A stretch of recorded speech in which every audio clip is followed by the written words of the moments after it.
Mesdames et messieurs, bonjour, soyez les bienvenus pour cette nouvelle édition de notre journal de 15 heures à la une de l'actualité. À la une dans l'actualité nationale, début de la pluie saisonnière de Karma au Karen à Djibouti.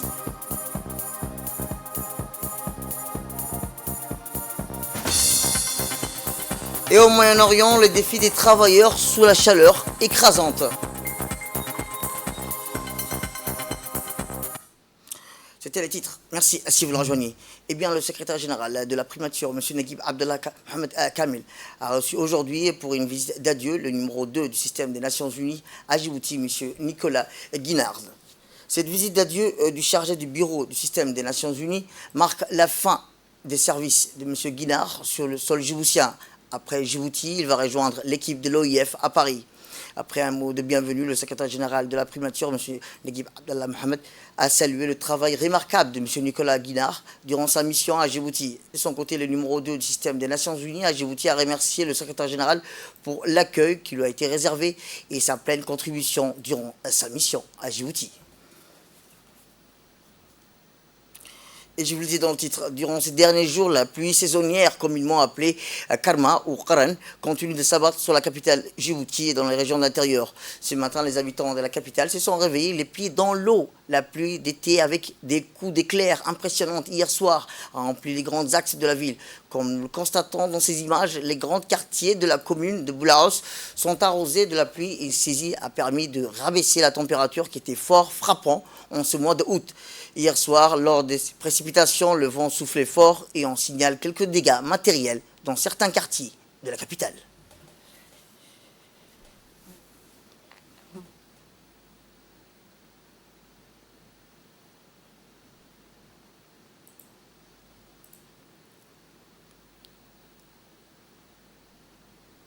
Direction le sud, où ces mêmes pluies se sont abattues plutôt dans la ville d'Ikil. 15 mm de pluie sont tombés selon la météo nationale. Les précipitations ont été intenses dans la ville.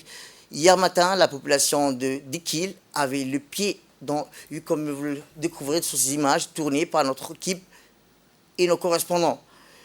Les eaux des pluies ruissaient dans les principales rues de la capitale et les piétons ont des difficultés pour se déplacer.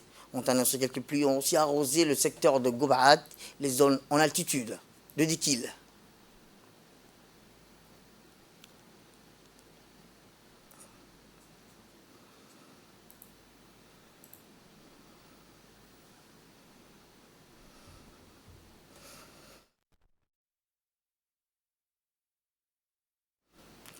Autre actualité dans ce 15 heures, c'est aussi le tournoi interrégional d'amitié d'Adaïlou qui a pris fin vendredi dernier avec les finales des différentes disciplines. Les organisateurs de ces tournois ont veillé à ce que ces compétitions se déroulent dans les meilleures conditions.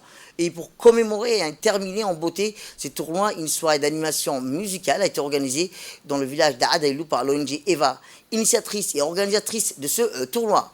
Cette soirée a été animée par des artistes comme Harbou Abaïzid ou encore Yahya Abdouradir, des artistes locaux devant un parterre de spectateurs en ébullition venus des 4 coins du pays. Les délégations des régions de l'intérieur qui ont pris part au tournoi d'amitié et les populations de la sous-préfecture d'Adaïlou et des contrées environnantes étaient présentes en masse lors de cette soirée de clôture du tournoi et de remise de trophées et récompenses.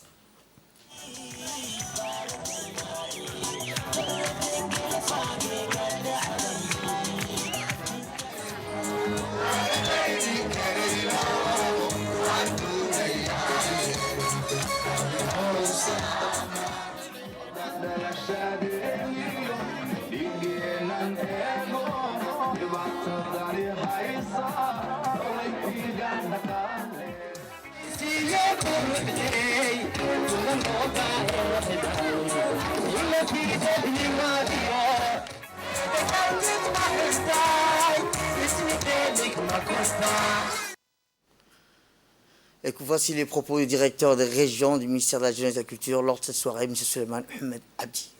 Permettez-moi de remercier la population de Brema pour leur accueil chaleureux et fraternel.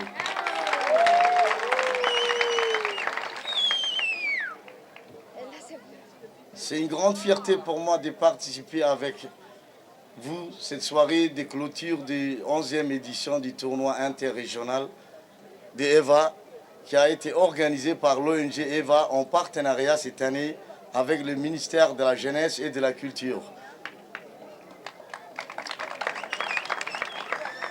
Le ministère de la Jeunesse et de la Culture soutient et soutiendra ce genre d'initiatives qui permet de renforcer les liens d'amitié entre les jeunes des 5 régions.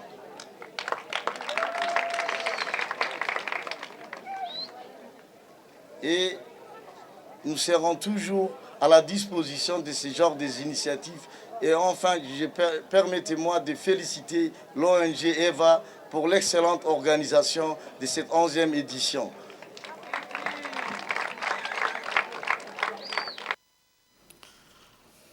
Puis les organisateurs ont organisé la cérémonie de remise des trophées et récompenses aux vainqueurs des différentes disciplines lors de ce tournoi d'amitié interrégional d'amitié d'Adailou qui a pris fin, rappelons-le, vendredi dernier, avec les finales des différentes disciplines. Les organisateurs de ce tournoi ont veillé à ce que ces compétitions se déroulent dans les meilleures conditions.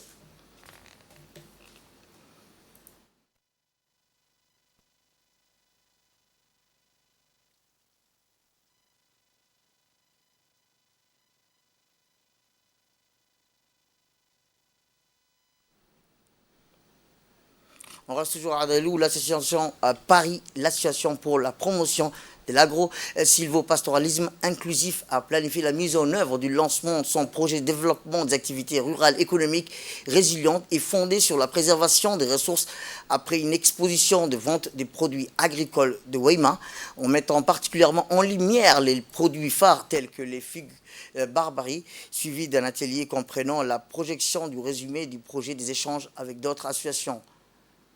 Une visite des sites du projet, le projet intitulé Participation de la société civile et la gouvernance et au développement local, qui a pour objectif de mettre en avant les avantages du figure de Barbarie, une plante aux multiples bienfaits. Son but global est d'éveiller la conscience des acteurs agropastoraux quant à la culture de cette plante, en leur montrant les bénéfices qu'elle offre. Pour lancer le projet de l'association, Paris organise diverses activités de sensibilisation ainsi que des visites avec démonstration des raquettes, du fuguier, des barberies. Ce projet pionnier consiste en un véritable levier pour le développement local. Plus exploité. Et à l'avenir aussi, il faut qu'on ait plus de perspectives plus élargies sur l'avenir, car on peut l'utiliser de plusieurs manières. On peut en faire de l'huile, on peut l'utiliser sur les produits cosmétiques. Aujourd'hui, nous sommes là dans un des jardins qui a le cactus, où le cactus pousse le plus. C'est un jardin de plus d'1 hectare. Le jardin ici, c'est un des grands projets à Adalou. C'est un des projets qu'on doit entretenir, qu'on doit encourager. Et ces faits divers qui nous émanant de notre rédaction, faisant suite à des multiples plaintes émanant des services d'intérêt public, cet axe sur le vol des dalles de regard du 15 août dernier, les gendarmes du service, appuyés par leurs collègues de la brigade PK12 Nord, ont mené une opération d'envergure sur le marché des ferrailles. En effet, dans leur quête d'argent facile, certains délinquants n'hésitent pas à subtiliser les dalles de regard d'assainissement et conduits d'eau pour le revendre sur le marché de la ferraille. Or, à leur grande méconnaissance, ces dalles sont faites essentiellement à base de fer, lesquels n'ont aucune valeur sur le marché, ce qui les oblige à s'en débarrasser après un effort important pour commettre leur forfait, mais aussi pour leur transport. A noter que non seulement il s'agit d'une infraction pénale, mais aussi un risque grave pour les piétons et peuvent tomber dans ce regard sans dalles et surtout en période pluviale où ils ne sont plus visibles. Au cours de cette opération, les gendarmes ont pu saisir 8 dalles de regard à la mise à la main sur 2 auteurs présumés de cette affaire de vol et recel. À l'issue de l'enquête diligentée, ils ont été déférés devant la justice pour répondre de leurs actes. Le haut commandement de la gendarmerie profite de cette occasion pour rappeler les conséquences graves qui peuvent en découler de la soustraction de ces dalles et réaffirmer l'engagement de ces unités judiciaires dans le cadre de la lutte contre ce fléau.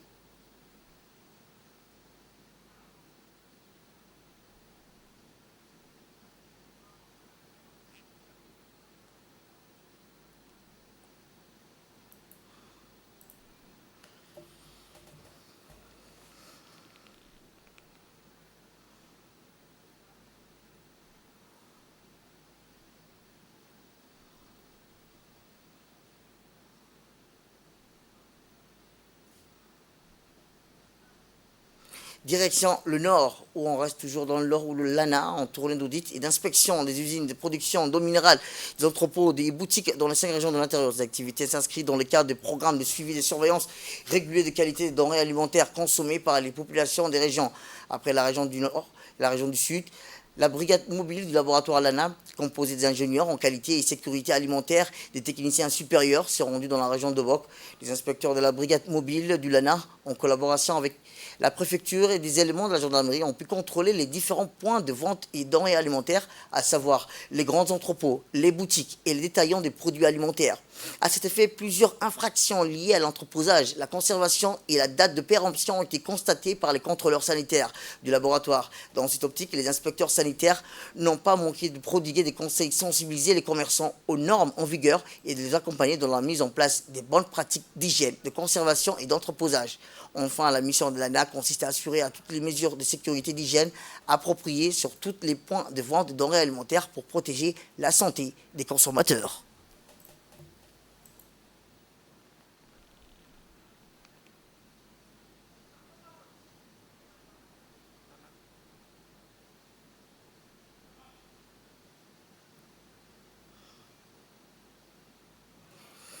Et dans notre magazine cet après-midi, on parlera de la production locale, qui est un secteur en plein avenir et constitue donc une alternative durable dans la lutte contre le chômage et la pauvreté en milieu rural qu'urbain. Voici un Mac de la rédaction.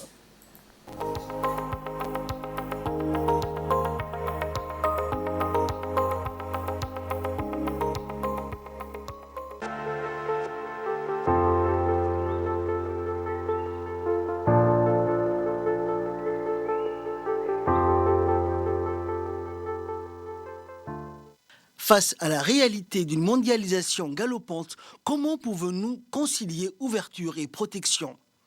À l'heure où nous sommes, cette question est posée à l'ensemble de tous les gouvernements du monde entier. Dans un monde qui est devenu un village global, comment inverser ces tendances en donnant beaucoup plus de valeur aux produits fabriqués à Djibouti? Aujourd'hui, la production locale est un secteur plein d'avenir et constitue donc une alternative durable dans la lutte contre le chômage et la pauvreté en milieu rural qu'urbain. Depuis ces dernières années, l'apparition des petites et moyennes entreprises ont changé la donne. Certaines de ces TPME produisent des savons, des craies, des balais, des stylos, du miel de la région de Mabla. D'autres sont dans le domaine de l'agrobusiness. Ils livrent des fruits et légumes vers la capitale. Des fruits et légumes venus de la région de Assamo, de Tadjoura ou bien des jardins de Douda. Une nouveauté donc qui fait son chemin depuis quelque temps. L'objectif étant, à l'heure où nous sommes, inverser ces tendances et plus que jamais une prérogative afin de faire promouvoir le Made in Djibouti, une stratégie visant à encourager la production et la consommation des produits locaux à Djibouti.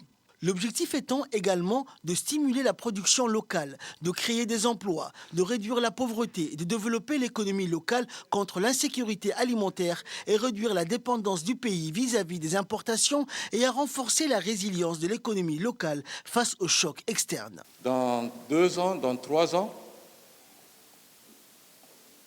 20% de notre assiette doit être djiboutienne. Le contenu de notre assiette doit être à concurrence de 20% indépendant. Est-ce que c'est utopique? Est-ce que c'est réaliste? Est-ce que c'est pessimiste? Moi, je fais partie de ceux qui sont beaucoup plus optimistes et je parle en connaissance de cause parce que j'ai eu l'occasion d'y réfléchir et d'échanger avec beaucoup d'entre vous. Qu'est-ce qu'il nous faut maintenant pour parvenir à ce type d'objectif? Il y a un écosystème à construire, on est conscient des difficultés ou bien de notre façon de faire qui est extrêmement cloisonnée. Ce n'est pas par hasard que nous parlons de plus de coordination. Quand nous parlons de rendre notre assiette un peu plus autonome dans les années à venir, j'espère que vous entendez de la même manière que moi, c'est de réfléchir la pratique de l'agriculture autrement. Et cette agriculture a beaucoup changé. Mu d'une volonté collective à son plus haut niveau, c'est ainsi que le gouvernement va lancer le salon de l'agrobusiness local. Objectif, stimuler le potentiel de l'agrobusiness local et mettre la lumière sur les productions des régions. D'emblée, ce salon de l'Agribusiness 2022 a rassemblé 100 agriculteurs de 36 coopératives de toutes les régions et 11 sociétés agritech djiboutiennes. Pendant 3 jours, l'esplanade du Palais du Peuple a été pleine de saveurs et de découvertes insoupçonnées grâce à la diversité des produits agricoles et de nombreux produits innovants. Il s'agissait aux producteurs de toutes les régions de Djibouti de présenter leurs produits de culture maraîchère, tels que les patates douces, les aubergines, les piments, des arbres fruitiers tels que les goyaves, les citrons, les grenades, etc.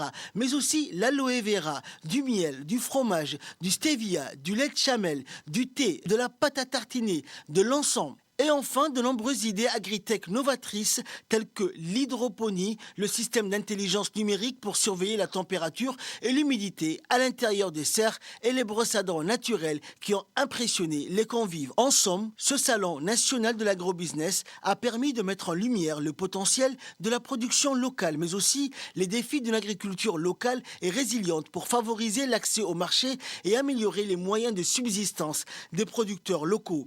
Elle a notamment mis en évidence le fait que les agriculteurs et l'agriculture doivent être orientés vers les affaires et aller de l'avant de l'agriculture de subsistance. Les produits sont impressionnants, mais les agriculteurs doivent obtenir un prix équitable et être dans une dynamique commerciale.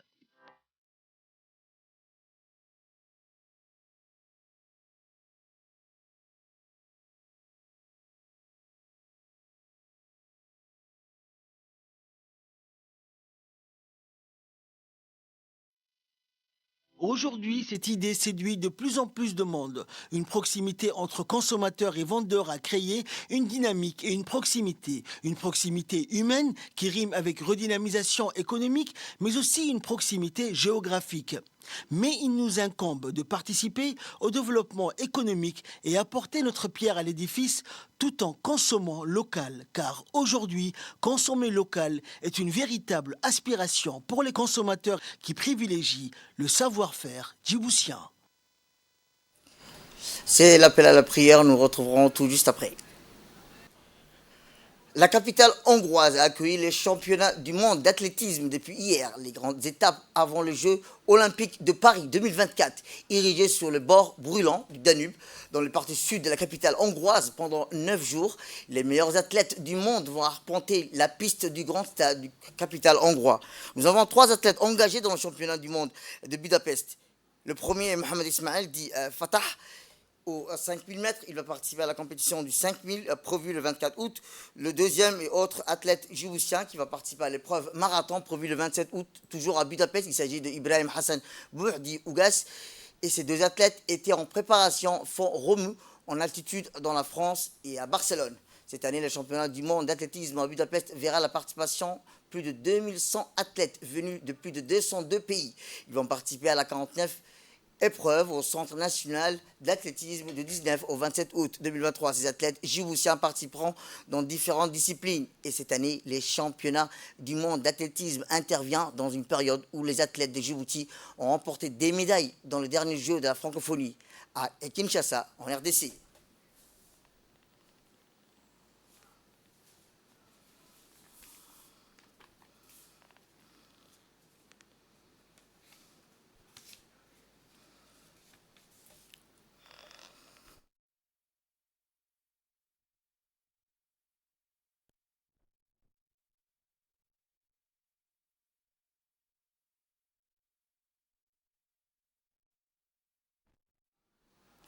Eh bien, comme je vous le disais dans le titre, depuis ces derniers jours, la pluie saisonnière, a communément appelée karma, ou Kharan, continue de s'abattre. Et aujourd'hui, Djibouti était le témoin d'une diversité de précipitations à travers tous les pays. Les données recueillies après plusieurs stations de mesure pluviométriques relèvent une gamme de niveaux de pluie variés, reflétant des conditions météorologiques dynamiques qui prévalent dans la région. Parmi les différentes stations, PK20 a enregistré la plus haute taux de précipitation avec plus de 50 mm de pluie. Cette quantité substantielle de pluie pourrait avoir un impact sur le paysage et l'environnement local en contribution et la recharge de réserves d'eau souterraine et en offrant un soulagement temporaire aux zones touchées par la sécheresse.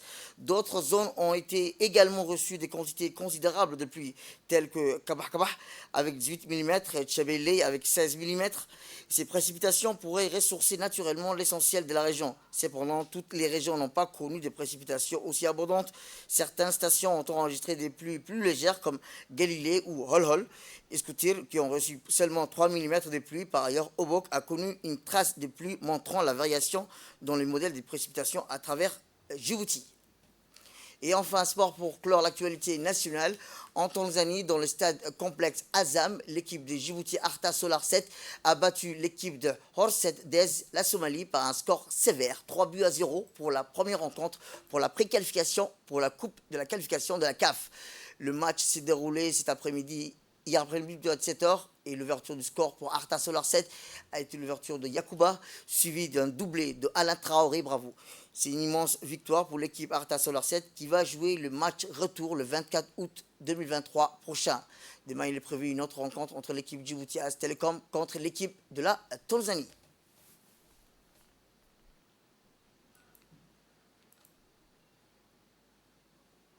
Et dans l'actualité internationale, sport, après avoir reçu un accueil princier à son arrivée en Arabie Saoudite, Neymar a été présenté en grande pompe au public de son nouveau club, Al Hilal. Accueilli par des milliers de supporters du club saoudien Al Hilal. Au stade international King Fahd de Riyad, l'attaquant brésilien de 31 ans est apparu sur la pelouse dans un cadre fastueux et devant 60 000 fans en ébullition. 100 millions d'euros par saison. Eh bien, ce contrat saoudien de 2 ans permettra au buteur brésilien de toucher un salaire d'environ 100 millions d'euros par saison. Neymar détient toujours le record du transfert le plus cher de l'histoire du football, qui s'élève à 222 millions d'euros lorsqu'il a quitté Barcelone pour le Paris Saint-Germain en 2017. Température atteignant jusqu'à 50 degrés Celsius. C'est devenu un calvaire pour de nombreux travailleurs dans des régions du Moyen-Orient et de l'Afrique du Nord.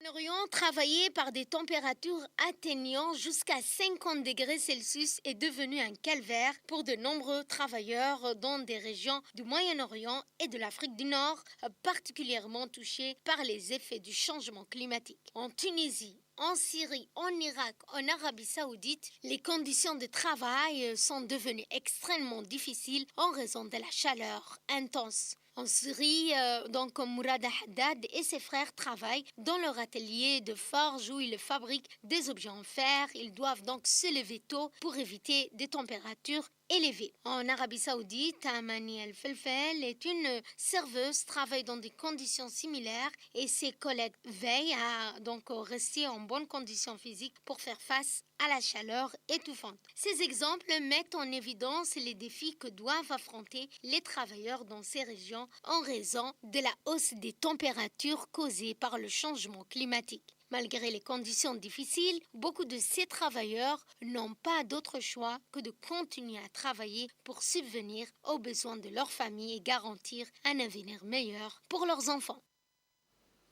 C'est la fin de cette édition. Merci à vous de nous avoir suivis. Restez avec nous par suite dans le programme télévisé. Le programme continue sur Télé Djibouti.